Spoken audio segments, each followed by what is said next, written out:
құлаған мешітті жөндеуге ақшасы да оған жәрдем ететін ешкім болмаса, егер сол қалпында қалса, қалған жақтары құлайтын болса, мұқтаждыққа байланысты оның жөнделуі үшін уақыптың толығымен немесе бір бөлігін сатудан басқа шара таба алмағандықтан оны сатуда зиян жоқ дейді шариғатта айтқан Ханафи мазхабында.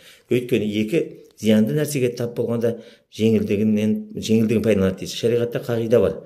Мысалы, біздің ислам дінінде шариғаттың Құранында мысалы 500 аят бар, шариғатты өкімдері.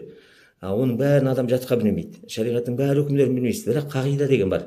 Сол қағидалардың біреуі мынандай: ихтара ахуана шаррайни, немесе ихтара ахуана дарарайни дейді. Яғни екі орысша айтады ғой, из двух зол выбери наименьшее дейді. Екі жаман нәрсенің бір жеңілдеуін ал дейді. Сондықтан жаңағыдай мешіттің құлап қалғаны керек па? Жоқ, мешітті сақтап қалуымыз керек па? Сондықтан мешіттің кішкентай бір бөлігін сатты. Оны мысалы біреу сатып алады, дүкен жасауы мүмкін, ол жағынан қонақ үй жасап қою мүмкін жаңағыдай өзіне.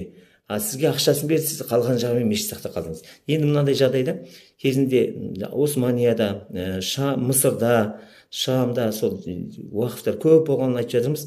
Сол кездерде қалалар өскен уақыттарда біреудің мысалы уақыфтың егістік жері бар, біреудің мешіттің жанында кең жермен бірге қалалар өсіп келе жатыр, қалаларды кеңейту керек. Сол кездерде не істеді десеңіздер, сол кездерде мемлекет жаңағы уақыфтың жерлерін сатып алды.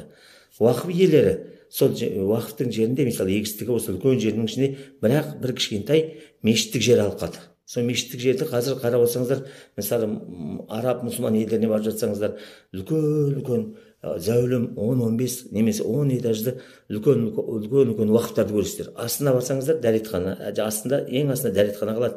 Бірінші қабатында мешіт болады міндетті түрде. Сонда жаңа өзінің негізгі уақыф мақсатын сақтап қалады. Сонда бірінші қабаты мешіт болады, екінші қабаты асхана, үшінші қабаты жаңағыдай қонақ үй, төртінші қабаты медресе, бесінші қабаты уақыфтың жаңағыдай дүкендері, алтыншы қабатында уақыфтың басшылығы отырады дегендей осындай нелер қарастырылған екен.